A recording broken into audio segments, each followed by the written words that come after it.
On the wedding day, my fiancé drew his female best friend as the lucky bride. My bridesmaids exploded in anger. Jason, are you crazy? Who draws lots to select a bride? Are you going to ruin Lydia's long-awaited wedding? Jason looked indifferent. Lydia loves me so much, she's chased me for so many years. How could she get angry with me over a wedding? Besides, this is just a game. Whoever takes it seriously is a fool. His female best friend, wearing a knockoff version of my wedding dress, glanced at me smugly. Women are such trouble, they can't even play a game. They got into the wedding car and drove off. On the agreed day to get the marriage certificate, Jason called me frantically. Where have you run off to? Hurry up and come get the certificate. I took a photo of the 2 fresh marriage certificates in my hand and sent it to him. I've already gotten the certificate. Oh, and next time, remember to call me boss's wife. During the bride fetching at the hotel, Jason's female best friend suggested playing something exciting. She brought out a lottery box and had Jason draw the lucky bride on the spot to complete the wedding. My bridesmaid group of friends thought it was too outrageous and tried to dissuade them. However, Jason smiled indulgently and cooperatively drew a slip of paper with Rachel written on it from the box. His groomsmen, who were also his childhood friends, immediately started cheering. Jason drew Rachel. Rachel is so lucky. Oh, Rachel is today's lucky bride.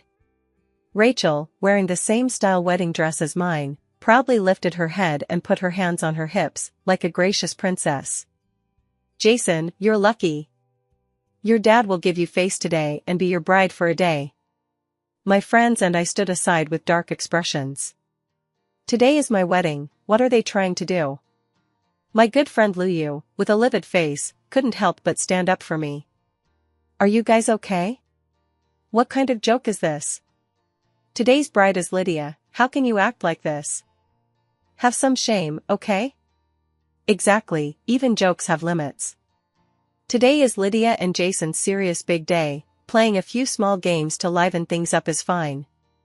Jason looked at me, pursing his lips without saying a word. His attitude was self-evident. Yet, my heart inexplicably relaxed, and the uncertainty that had troubled me for days dissipated instantly. At this moment, I finally confirmed that Jason would never put me first again.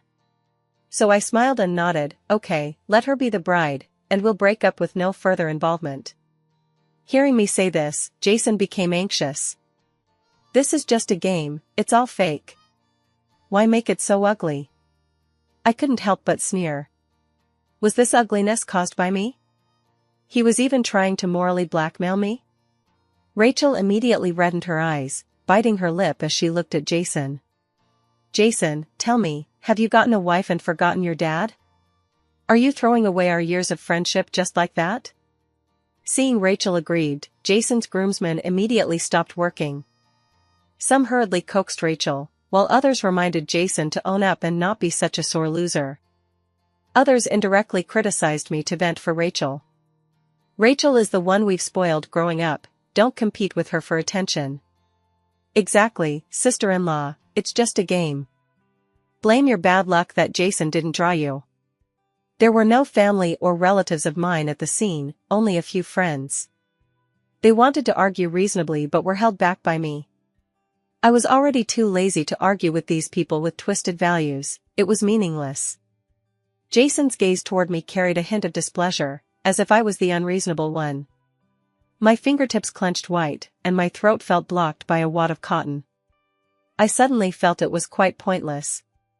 This marriage was better not to happen. Originally, when Jason suggested Rachel be my bridesmaid, I disagreed.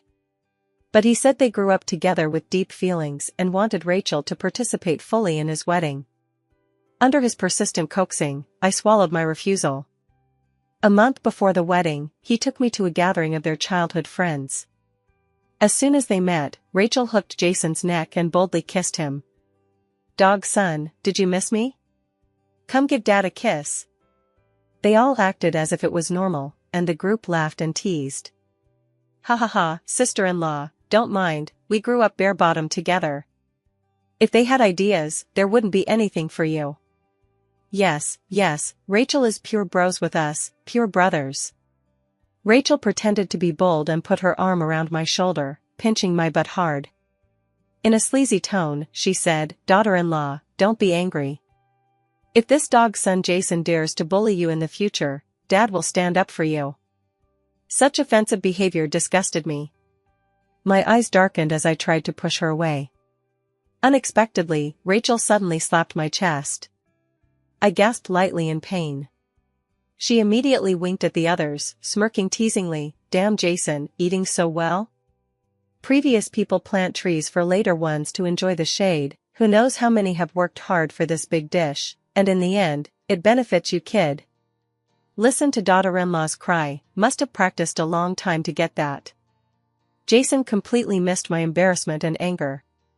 His attention was still on Rachel's radiant face. He pretended to disdainfully glance at her chest. "After so many years, how are you still in airport?" Pouting angrily, Rachel immediately reached for Jason's crotch. "Take this. Eat your dad's monkey-stealing peach." Jason deftly dodged, experienced. The people in the private room laughed uproariously, and I felt malicious gazes crawling over my chest. I felt physically uncomfortable. Immediately, I slammed the wine glass in my hand, cursed trash, and stormed out with a dark face. Jason hurriedly chased out to question me. "Lydia, what do you mean? Cursing my friends like that, how can I face them later? Do I still need to live?" Humiliated tears flowed down my cheeks. "Then let's break up." Jason looked at me incredulously and laughed in anger. "What did you say? No, Lydia, you're actually breaking up with me?" Yes, in outsiders' eyes, I was Jason's lapdog. No one believed I would break up with him, not even he. It wasn't until 3 days before the wedding when I didn't reply to messages that he panicked. He came to my door with a pile of gifts to apologize. He knelt on the ground, slapped himself 3 times, and begged for forgiveness. He also promised no more close contact with Rachel after the wedding. Seeing his good attitude in admitting fault, I decided to forgive him once and agreed to proceed with the wedding in 3 days. But I left myself a way out. I required getting the certificate a week after the wedding. Unexpectedly, today Rachel not only didn't wear the bridesmaid dress I prepared but also prepared a knockoff wedding dress like mine. It seems the lucky bride draw was premeditated by them, and even Jason knew. I didn't refute, just sent a message in the wedding prep group with my friends that it was completely over with Jason. My friends started packing with cold faces. The groomsmen left me aside and surrounded Jason and Rachel to play games. Having known Jason for so many years, "Rachel, what was the most touching moment for you?" Rachel held her face and dramatically whimpered twice. "It was in junior high, my first period without a sanitary pad. Jason lent me his underwear." The groomsmen let out lewd laughs. "It wasn't the one he took off on the spot, right? You, how dirty." Rachel raised her small fists and punched their chests one by one. "You're so bad." Jason glanced at me, seeing I didn't give him a look. He then gritted his teeth and tsked, seriously explaining, "What nonsense. The one I lent Rachel was clean, unworn. We were at an outdoor training camp, it happened suddenly, using underwear was just a temporary measure."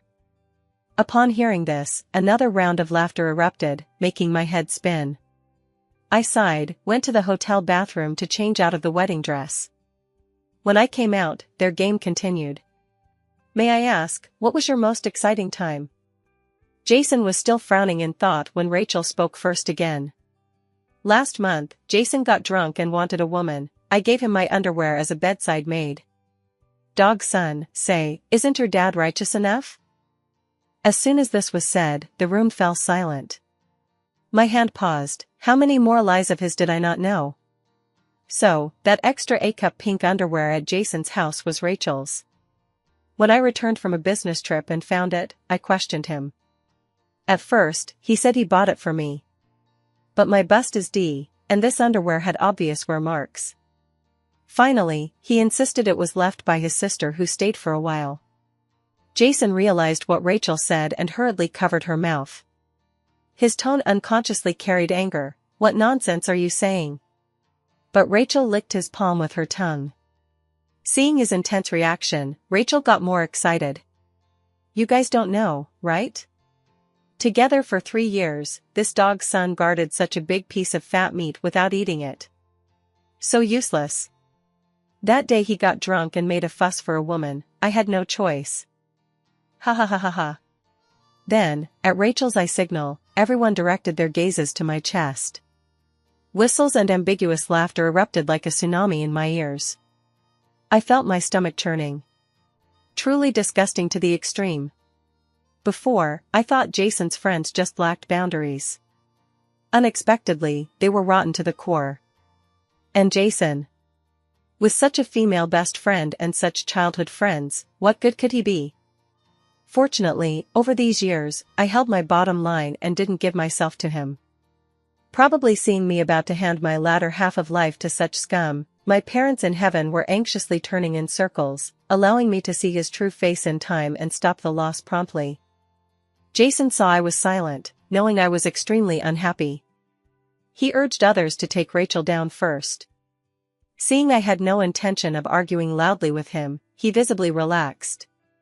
"Baby, wait here a bit, I'll send them over and come back to pick you up, won't miss the auspicious time." I felt drained of energy. No need. From now on, bridges to bridges, roads to roads. Jason heard my answer and mistakenly thought I was concerned for him. "Alright, there are many things waiting at the venue, you take a cab over. Rachel's matter is complicated, we pamper her for reasons, I'll tell you later what's going on." He took my hand and placed it on his chest, with a pleading tone. "Lydia, understand me once more, Rachel is just playful and immature. I treat her like my own sister, my heart really only has you." My mouth corners weakly drooped. After withdrawing my hand, I wiped it several times with a wet wipe, not hiding my disgust for him. He was dissatisfied with my attitude, but the urgent ringtone made him hurry. It was the exclusive ringtone Rachel set on his phone. A treatment even I didn't have. Since Rachel suddenly appeared this year, she almost ranked first in his priorities. When I was overtime and trapped on the road in heavy rain, he was busy delivering brown sugar to Rachel for her cramps. When I had gastroenteritis and was on 4 in the hospital, he was busy accompanying Rachel to neuter her cat. When we ate or watched a movie, he would be called away midway by Rachel. Such abandonment seemed to have become my daily life. Now, I don't want to muddle through like this anymore. My friends and I left the hotel entrance. Rachel was pouting, hugging Jason's arm and acting coy. "I really like that ring, ask her to lend it to me to wear, okay? Consider it you and daughter-in-law's early filial piety to Dad." Jason was a bit troubled. "Rachel, that ring is special to me and her, be good, I'll buy you another." Rachel stamped her foot. "No, I want that one." Several groomsmen called Jason to be generous and not so petty. I knowingly looked at my ring finger. On it was the proposal ring Jason designed for me a year ago. The memory of receiving this gift and being moved to tears was still vivid. Now, I don't want him anymore. No need to keep this ring either. I unhesitatingly took off the ring and placed it in Rachel's hand. With a half smile, I looked at them and said word by word, "Dirty things match dog things, it's yours. Jason, this is the end for us." After dropping these words, I threw the wedding dress in my hand into the nearby trash bin. Ignoring Jason and Rachel's furious reactions, my friends took me straight to the bar. Seeing Jason about to chase me, his childhood friends immediately pulled him back to advise. "Jason, you've given her too much face, in less than 2 days, she'll run back to you herself. Isn't she just your lapdog? Maybe seeing you and Rachel hold the wedding, she'll get jealous and can't sit still right away. Yes, women can't be spoiled too much, let her know who's the big and small king, or she'll rebel later." Rachel also fanned the flames. "These women love playing little tricks, making fuss all day, not like us brothers, so straightforward." Jason relaxed, also thinking this was just my little trick. A contemptuous smile appeared on his lips. "Playing hard to get again. Then, without looking back, he took Rachel to the wedding venue. When my friends and I poured beer over the model's 8-pack abs, my phone received several videos. Jason and Rachel taking vows. Jason and Rachel exchanging rings. Jason and Rachel kissing. I was already a bit dizzy from drinking and didn't notice who sent the messages. In my drunkenness, I transferred 200 yuan to the other party and sent a voice message. Friend, please buy 2 boxes of kid fart bags for this shameless dog couple, the rest is your tip. The other party replied with a 2-second voice message. Just a low chuckle. I didn't care and slept at my friend's house for the night. The next day, opening Facebook, I saw the other party sent me a video at midnight. It was Rachel in wedding dress selfie in my bridal room. Thanks to Dog's son, today I not only experienced being a bride but also get to live in such a big house. Dog's son is so filial. Also, I want to complain, yesterday substituting for daughter-in-law in the wedding process really tired me out. Watching Rachel act like the lady of the house in the video, my brows furrowed tightly.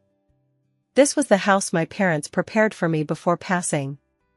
A large flat in the city center. Jason was so shameless, bringing Rachel to live in my house. I sobered up instantly in anger, jumped out of bed to confront the dog couple. Looking again at the sender's note, Ethan. My first love, Jason's boss. On the way to the bridal house. Ethan sent another voice message. Not up yet? Your house is almost gone? Damn, his voice is still so nice. I opened the chat, wrote and deleted. Finally sent 2 words, thanks. He directly called me on voice, what are you doing? Not hiding and crying secretly, right? After leaving me, you found such a thing, Lydia, your taste is bad enough. Yes, I smiled bitterly. When I was with Ethan, people said my taste was bad, choosing a poor student as boyfriend. Then, when he was recommended abroad, I chose to break up. Now Ethan is successful, a president with limitless prospects. We're no longer on the same level. After half a minute of silence, he asked again, where are you? I'll come find you. No need. I hung up. A few minutes later, I met Ethan and about 10 of Jason's colleagues downstairs in the community unit. Jason didn't know my relationship with Ethan. After learning Ethan was his boss, I never went to their company to wait for him off work again. And I early instructed him not to notify colleagues about our marriage. Even the wedding date was chosen during Ethan's abroad time. So seeing me, some familiar ones were a bit reproachful. They said everyone followed the boss to congratulate Jason and me. But Ethan whispered in my ear, let's go, accompany you to catch adultery. Arriving at the bridal house with the group, the key in my hand couldn't turn the lock. I opened the phone monitoring and found they changed the lock overnight. The 2 stayed inside all night. I quickly paid extra for the community locksmith. As the door opened, I rushed in with phone raised. On the bed with my and Jason's wedding photo hanging, lay Jason and Rachel hugging and kissing inseparably. Look, good brothers are righteous, rolling into one quilt, still called good brothers? My appearance startled both. Seeing the group behind me, they were terrified. Rachel screamed, grabbing the bedside phone to call police. Who let you in? You picked the lock? I'll report you for trespassing. Jason shielded Rachel's face, urgently yelling at me, Lydia, turn off the recording first. Everyone stared dumbfounded as the 2 put on clothes. Congratulations couldn't be said anymore. Jason arranged Ethan and other colleagues to sit in the living room, then stammered to explain to me, Lydia, it's not what you think, we're innocent good brothers. We've always not cared about gender issues, so it led to your misunderstanding. Misunderstanding? I looked at the mess on the floor, the wrinkled bedsheet. Disdainfully pinching my nose, TSK, look, the 2 boxes I sent are almost used up, what you did last night is so hard to guess. Thanks to Ethan, after receiving my 200 yuan, he really bought the kid fart bags. He even personally hung them on the door handle and took photos and videos as proof. Jason and Rachel exchanged glances, both seeing shock and dismay on each other's faces. They asked in unison, "You sent them?" I nodded, and their faces became very colorful. It seems they both thought the other bought them. Jason frowned, resentfully saying, "Lydia, what the hell are you doing? Is causing such a big misunderstanding fun? Are you satisfied making me lose so much face? Alright, stop fussing, this matter ends here." We both take a step back. "Don't hold on, there are guests here." Saying that, he tried to reach for me. I avoided his touch and coldly shouted, "Pack up and get out of my house in 5 minutes, or I'll call the police immediately." Rachel sneered. "I say, daughter-in-law, this is Jason's house, you and he haven't even gotten the certificate. Does it wheel to you yelling here? Taking yourself too seriously?" Seeing Jason's face getting uglier, she switched to a smiling face. Tiptoeing, she slapped Jason's back of head. All right, dog's son, quickly apologize properly to daughter-in-law, don't anger Miss Leong." With a stern face, I took out the property deed from my bag. "Who told you this is Jason's house? This house belongs solely to me, you'd better see clearly before opening your mouth. And you, this tomboy bitch, have some shame, my dad died long ago, does it wheel to you acting big dad here?" Rachel's face paled, rolling up sleeves to argue loudly with me. After seeing the name on the deed, she immediately deflated, angrily accusing Jason, "Jason, what's wrong with you? You actually lied to me." Jason immediately became furious from shame. "Lydia, we're married, still dividing yours and mine? Isn't yours mine? Yesterday you sulked and missed the wedding, I haven't settled with you yet." Good thing Rachel substituted to complete the process, or our Zhou family's face would be lost by you. "Fine, turning the tables here." I was lazy to waste words with him and directly dialed 911. Jason glanced at the colleagues watching the drama, immediately rushed over humbly, "Let's talk nicely, apologizing to you isn't enough?" Too late. I slapped his face and spat on it. "The one who married you yesterday wasn't me, the one who rolled sheets with you wasn't me.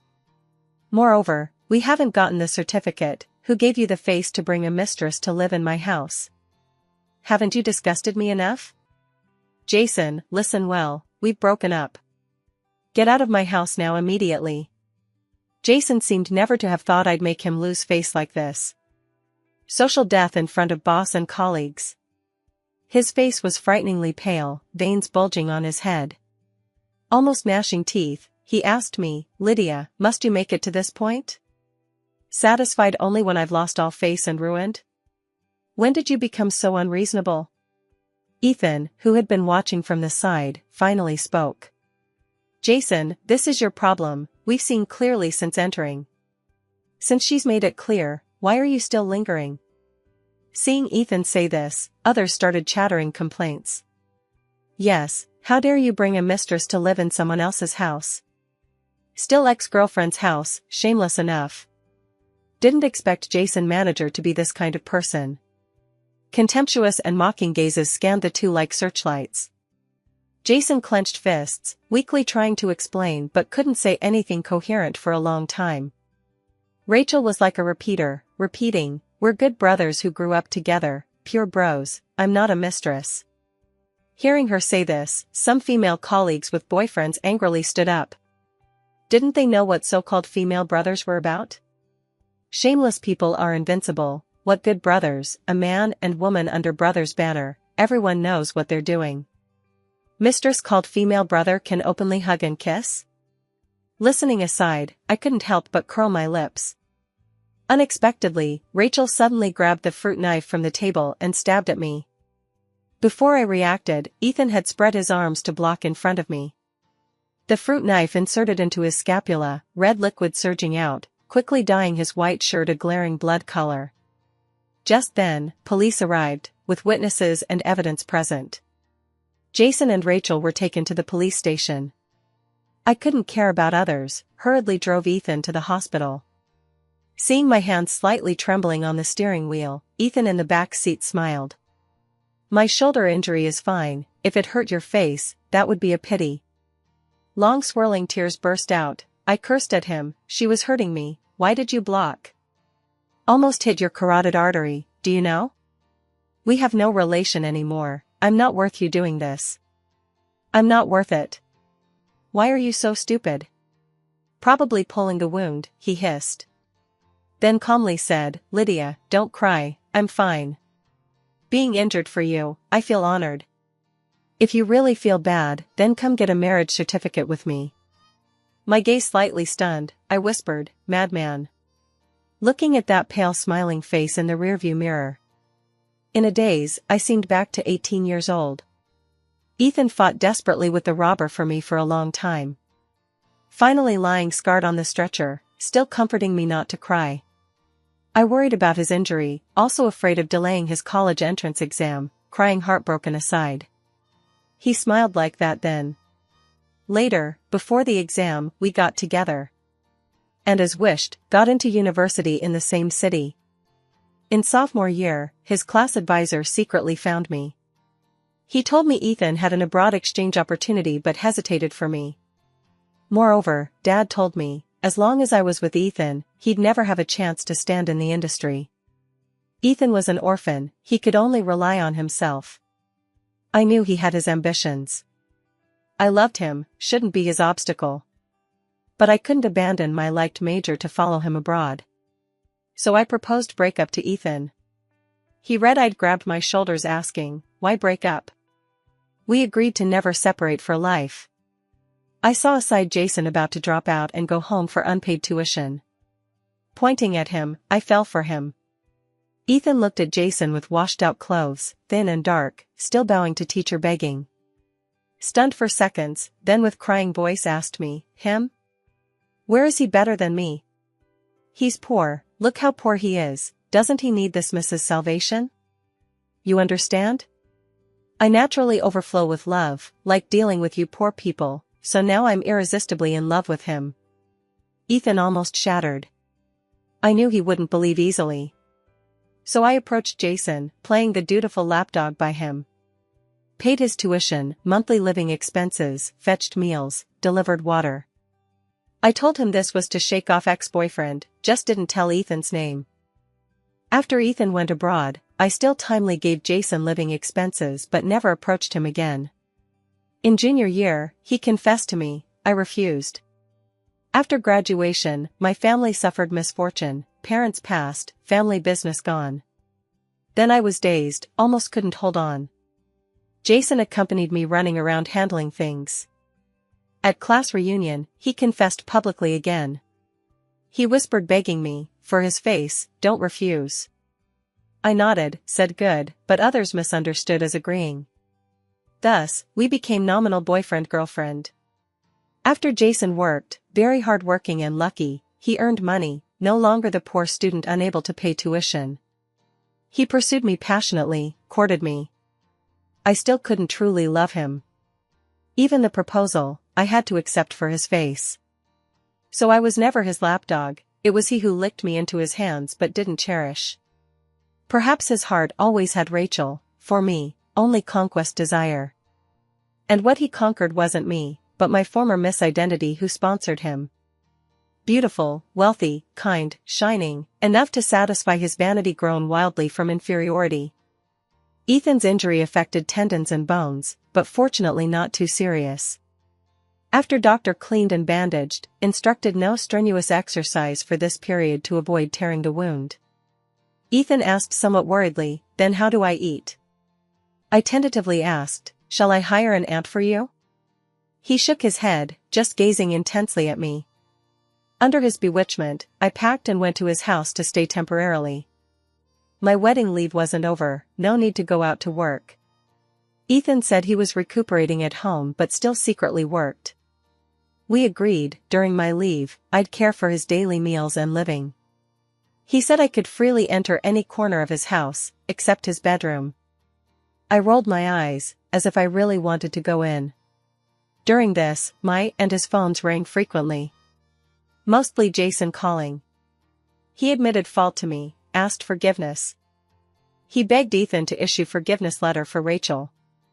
I blocked Jason, while Ethan gave him a choice. Jason manager, I can issue her the forgiveness letter, but you have to resign from the company voluntarily. Jason hesitated slightly and chose. Ethan, she deserves it, I choose to stay in the company. Entering this booming company was Jason's bragging capital. The formerly poor him suddenly became the highest income in class. Became object of friends' envy. Ethan understood him well. Thus the matter dropped. But in a few days, Rachel was released. Ethan told me Rachel was 2 months pregnant, so applied for bail pending trial. Calculating dates, Jason was out of town on project then. The child wasn't his. Also then, someone added me on Facebook. She said she was Jason's childhood friend's girlfriend. As soon as added, she sent a pile of chat records, screenshots, and videos. Unsuspectingly, I opened the video. Ambiguous moans and shocking visuals scared me to throw the phone away. Video still playing, Ethan wanted to tease me, but after hearing the voices, he picked up the phone for me. We frowned and finished all chat records and screenshots. Turns out, Rachel long hooked up with Jason's childhood friends. They occasionally played multiplayer games with Rachel. 2 months ago, someone went too far, Rachel got pregnant. They originally decided to abort, but someone suggested letting Jason take the disc. Rachel previously looked down on Jason, now looking around, the most promising man around was him. Finding such a long-term meal ticket, not a loss. After planning, they successfully had Rachel ruin my and Jason's wedding, and made the 2 cook raw rice into cooked. Just wait a month later, let Rachel tell Jason she was pregnant with his child. Pity Rachel lost control momentarily, injured Ethan and got caught, thus prematurely revealing the pregnancy. Looking at the group chat screenshots of their malicious plots against Jason one by one, I sighed. Jason enjoyed these so-called childhood friends' flattery, in the end got set up by them. Pitiful and lamentable. That night, I still discovered the secret in Ethan's bedroom. He forgot bath towel showering, asked me to enter bedroom to get it for him. I didn't understand but did so. When he rushed out hurriedly from bathroom, I had opened that door hiding the secret. His room was full of my photos. 100-day photo, elementary graduation, junior high, high school, university, covering every important moment of my life.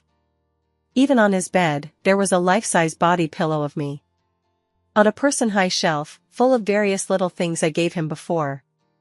Even the first gloves I gave him were still kept. My trembling fingertips slid over these old items, already sobbing uncontrollably. Suddenly the view darkened, Ethan's figure blocked the light. He lowered eyes silently watching me, in the silence, his nervous heartbeat amplified. I lifted my tear-streaked face asking him, "Are you longing for old feelings, or me?" Next second, he pinned me against the wall. His nice scent tightly enveloped me, like a net capturing prey. Before I reacted, his kiss fell. Fierce, lingering, with pent-up love. And I willingly let him drag me into the abyss. Tiptoeing, clumsily yet passionately responding to him. Early next morning, I was coaxed by Ethan to the Civil Affairs Bureau to get the certificate. Looking at the red book in hand, he smiled ear to ear. "Originally I feared you really didn't like me, planned to chase slowly, result you suddenly to marry Jason. On the flight rushing back I almost cried to death. You cold heartless woman, why so cruel to me? Hurting me once 6 years ago not enough, this time almost staking your latter half-life." I sighed. Since knowing Ethan returned, became Jason's boss, I was apprehensive. First, our distance grew, I felt unworthy of him. Second, I thought he hated me too much to continue liking me. Unexpectedly, after twists, I still married him. Afternoon, Ethan and I nestled on sofa watching movie. A strange call came. After hanging up, that call continued.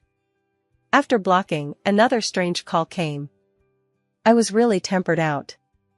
Planned to see who this clueless idiot was. As soon as connected, Jason's frantic voice came, "Where did you run? Hurry, come get certificate?" Nutcase. I photographed the 2 fresh marriage certificates in hand and sent to him. "I've already gotten the certificate." "Oh, next time remember to call me boss's wife." Jason stunned incredulously for 2 seconds, then angrily said, "Lydia, what joke? Didn't we agree to get certificate today? How even you betray me?" I coldly threw, "Jason, who betrayed whom? Don't you know in your heart? Do your things with Rachel need me to recall for you?" Jason suddenly cried bitterly. "It's my fault, I wronged you, but I was deceived too. Rachel, that bitch, and that group of beasts deceived me. I'm innocent too." I was really shocked by his shamelessness. "Your poor judgment and careless friends, who to blame? Anyway, I'm married, please don't disturb me anymore." He screamed, "Impossible, besides me, no other man by you these years, who else could you marry?" Then, Ethan took my phone. "Hello, Jason, manager, Lydia's marriage partner is me." "Ethan?" "It's me." Jason thought of something, suddenly shouted, "Ethan, don't be deceived by Lydia's appearance. She has an unforgettable first love, still eagerly waiting, dating her, even holding hands was hard, marrying you must be for money." Ethan chuckled lowly. "Thanks for telling me these." Jason wanted to continue slandering me. Ethan leisurely said, "Unfortunately, I am her that unforgettable first love." Jason and his childhood friends' matters were exposed online. Those unsightly chat records spread all over the net. Many netizens used Jason for memes. Soon his mental and psychological state had problems. When I delivered soup to Ethan, he was blocked several times. Ethan had HR give sufficient compensation, immediately dismiss Jason, ban him from entering the office building. Unexpectedly, before dismissal document issued, Jason was arrested for intentional injury. Seeing no possibility of reconciling with me, he tried to salvage Rachel. And when he finally found Rachel, she was nestling in an old man's arms acting cute. Jason recalled various humiliations caused by her.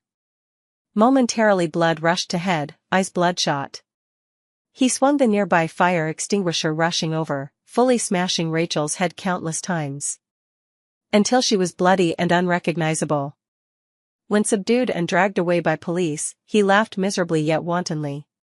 Completely became a madman. His remaining life would pay for this impulse. And in the next bright spring, Ethan and I held a grand wedding. At the wedding, Ethan announced transferring over half his shares to me. Third day after wedding was return door day. I took him to my parents' grave to kowtow 3 times. He stood tall. Swore to heaven. Earnest vows smashed into my heart one by one. When I was moved to a mess, he suddenly leaned over saying, "Wife, if you're really moved, can you give me a child?" Get lost.